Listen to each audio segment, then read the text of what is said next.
কক্সবাজারের মহেশখালীতে ৫৭,০০০ কোটি টাকা ব্যয়ে নির্মিত মাতারবাড়ি ১২০০ মেগাওয়াট বিদ্যুৎ কেন্দ্রকে প্রকল্প বিলাস বলে মন্তব্য করেছেন বিদ্যুৎ জ্বালানি ও খনিজ সম্পদ উপদেষ্টা মোহাম্মদ ফাউজুল কবির খান। বিদ্যুৎ কেন্দ্রটি পরিদর্শনের পর সন্ধ্যায় কক্সবাজারের হিল ডাউন সার্কিট হাউসে এক প্রেস ব্রিফিংয়ে তিনি মন্তব্য করেন, এই প্রকল্প থেকে সাধারণ মানুষ খুব বেশি উপকৃত হচ্ছে না জানিয়ে তিনি বলেন, মূল প্রকল্পের ধারণা অনুসারে গভীর সমুদ্র বন্দর, শিল্প কারখানা, রেল ও সড়ক সংযোগ না করেই বিদ্যুৎ কেন্দ্রটি করা হয়েছে। ভবিষ্যতে এই ধরনের বিলাসী প্রকল্প থেকে সরকার সরে আসবে বলেও জানান তিনি।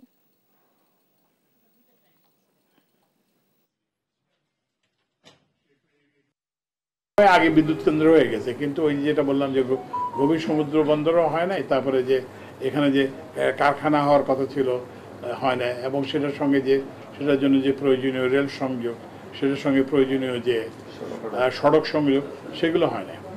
৫৭,০০০ কোটি টাকা, তারপরে ৮,০০০ কোটি টাকা যে প্রকল্প হচ্ছে, যদি আপনি জিজ্ঞেস করেন যে এই প্রকল্পে সাধারণ মানুষ কিভাবে উপকৃত হচ্ছে, সেটা কিন্তু খুব বেশি না।